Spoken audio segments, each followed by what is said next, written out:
Matthieu chapitre 12. Peu de temps après, Jésus traverse des champs. C'est un jour de sabbat. Ses disciples ont faim. Ils se mettent à arracher des épis et ils mangent les grains. Quand les pharisiens voient cela, ils disent à Jésus, « Regarde ce que tes disciples font. Le jour du sabbat, c'est interdit. » Jésus leur répond, « Vous n'avez pas lu ce que David a fait? Un jour, il avait faim, et ceux qui étaient avec lui avaient faim aussi. Il est entré avec eux dans la maison de Dieu, et ils ont mangé les pains qui étaient offerts à Dieu. Pourtant, ils n'avaient pas le droit d'en manger, ni David, ni ceux qui l'accompagnaient. Seuls les prêtres avaient le droit d'en manger. Ou encore, est-ce que vous n'avez pas lu ceci dans la loi? Le jour du sabbat, les prêtres dans le temple ne respectent pas le repos du sabbat. Pourtant, ils ne sont pas coupables. Mais je vous le dis, il y a ici quelque chose de plus important que le temple. Vous avez accusé ces hommes qui ne sont pas coupables. En effet, vous ne savez pas le sens de cette phrase des livres saints. Je désire l'amour et non les sacrifices d'animaux. Jésus dit encore, le Fils de l'homme est maître du sabbat. Jésus quitte cet endroit et il va dans la maison de prière juive. Là, il y a un homme qui a la main paralysée. Les gens veulent avoir une raison pour accuser Jésus. Alors, ils lui demandent, est-ce qu'on a le droit de guérir quelqu'un le jour du sabbat? Jésus leur répond, par exemple, vous avez un seul mouton, et le jour du sabbat, il tombe dans un trou. Vous allez sûrement le prendre pour le sortir du trou. Et un homme est beaucoup plus important qu'un mouton.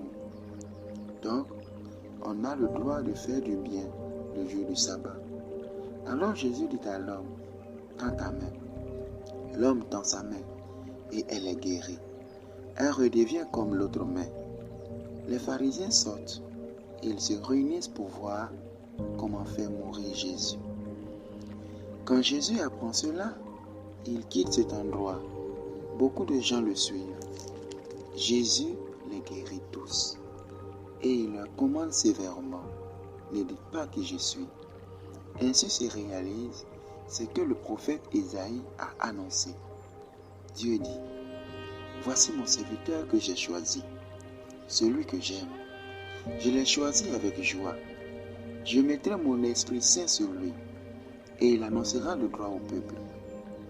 Il ne se disputera avec personne. Il ne criera pas. On ne l'entendra pas faire des discours dans les rues.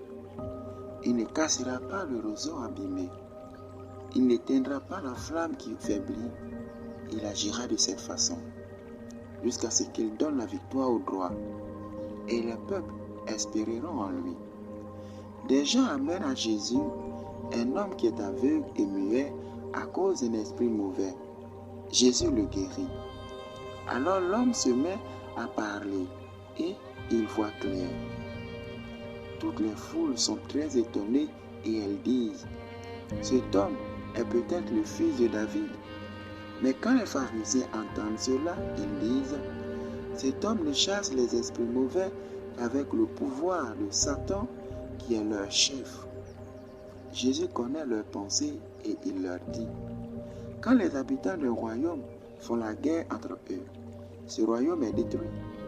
Quand les gens d'une ville ou d'une famille se battent entre eux, cette ville ou cette famille ne peuvent pas continuer à exister. Si Satan, l'esprit du mal, chasse l'esprit du mal, il est en guerre contre lui-même. Alors, comment son royaume peut-il continuer à exister? Vous dites, c'est Satan qui lui donne le pouvoir de chasser les esprits mauvais. Mais alors, qui donne à vos amis le pouvoir de chasser ces esprits? Ainsi, vos amis eux-mêmes montrent que vous avez tort. Mais moi, c'est l'Esprit de Dieu qui me donne le pouvoir de chasser les esprits mauvais. Le royaume de Dieu est donc arrivé jusqu'à vous. Quand quelqu'un veut entrer dans la maison d'un homme fort, et prendre ses richesses, il doit d'abord attacher l'homme fort. Alors, il pourra tout prendre dans la maison. Celui qui n'est pas avec moi est contre moi. Celui qui ne m'aide pas à rassembler le troupeau, il le fait partir de tous les côtés. C'est pourquoi, je vous le dis, les gens recevront le pardon pour tous leurs péchés et pour toutes leurs insultes contre Dieu. Mais si quelqu'un insulte l'Esprit Saint, il ne recevra pas le pardon. Si quelqu'un parle contre le Fils de l'homme, il recevra le pardon.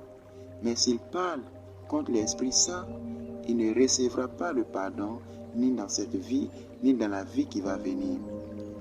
Si un arbre est bon, ses fruits seront bons. Si un arbre est malade, ses fruits seront mauvais. En effet, on reconnaît un arbre à ses fruits. Espèce de vipère, vous êtes mauvais. Alors, comment est-ce que vous pouvez dire de bonnes choses? En effet, ce qui remplit le cœur de quelqu'un, voilà ce qui sort de sa bouche. La personne qui est bonne dit le bien de son cœur qui est plein de bonnes choses. La personne qui est mauvaise dit le mal de son cœur qui est plein de mauvaises choses.